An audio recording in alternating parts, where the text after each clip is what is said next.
Greetings, unsettled souls.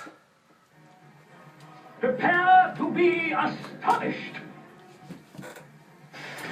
Yes, astonishing. It is Melatonin Mondays, volume number 3 with Crastel and I. You wouldn't believe this. Our studio is infested with fleas. My cat has managed to infest my entire studio. So that's just remarkable. So we're going to zip through this as quickly as humanly possible. Crastel, did you know that storms were racist? Or not even storms, but the weather and even the very firmament itself? Really? The very heavens itself. I was floored. I didn't know. I didn't know that the sky itself did not like people, minorities. I didn't know, but Conservative Tribune here. Are you looking forward to Monday's eclipse? This is when the eclipse was going to happen, but it doesn't matter that it already has. Stay with it. This is some social justice warrior madness here. The first full eclipse to hit the U.S. in decades. You filthy, filthy racist. That's at least the take of Brooklyn Law School professor Alice Ristroff, who used a staggering 4,544 words, Crastel, in The Atlantic, to explain the phenomenon of the moon blocking the sun just isn't diverse enough for her tastes.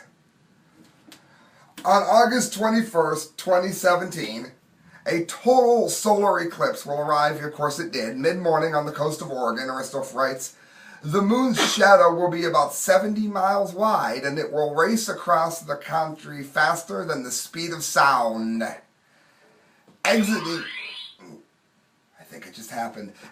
the eastern seaboard shortly before 3 p.m. local time. It has been dubbed the Great American Eclipse, and along its path there live almost no black people.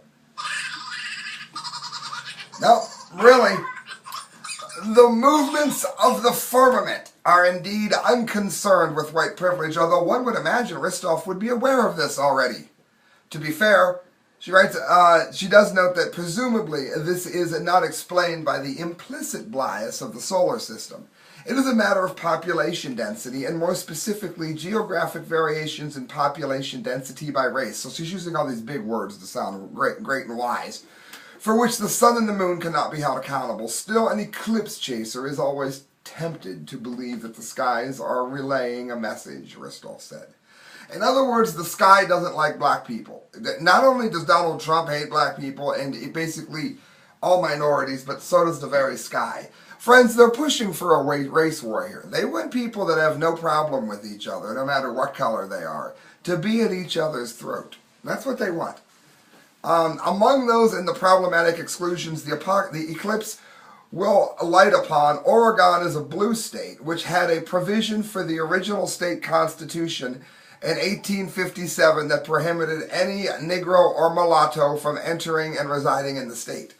So Wyoming and Idaho, which don't have many minorities living in the Latino American Indian Alaska, basically breaking this down, Crastel, to say that the very heavens are now showing the racism of America, is what they're trying to say. In rural Illinois, the KKK used to be very active. Leavenworth, Kansas, where the percentage of blacks among all federal prisons is close to 40%. And of course, Missouri, the Missouri Compromise, the Deep South. Well, what do you really need to ask? While not a particularly difficult article to understand, the overreaching argument Ristroff makes, listen to this, Crastel, is about the coherent as a Python novel is to a second grader.